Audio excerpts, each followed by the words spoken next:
Grace points toward the man sitting across from them. Isn't that Mark? I heard he's been asking people for loans everywhere. He's not here to borrow money from us, is he? As Andrew starts walking toward Mark, Grace stops him. What nonsense! We just finished paying off our own debts. We barely have any money left as it is. We still owe 2 months of our son's school fees. You're not giving him any money, Andrew. A bit frustrated.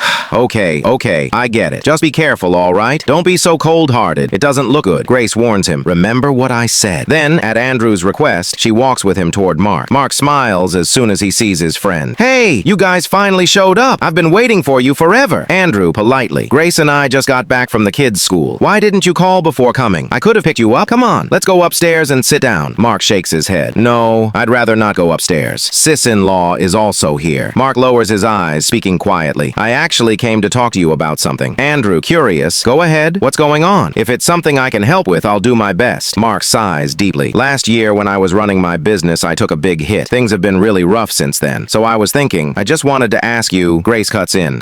Oh, come on, Mark. What are you saying? You, me, and Andrew. We're like family. Why so formal? If we can help, of course we will. Andrew hesitating. Yeah, but you know, things are pretty tight for us too. It's just that Mark forces a faint smile. It's okay. Don't worry about it. You guys go upstairs. I'll get going. He lowers his head and walks away, clearly disappointed. After he leaves, Grace quickly says to her husband, see? He knows we're struggling too, so why would he still come to us? Andrew, with a heavy heart.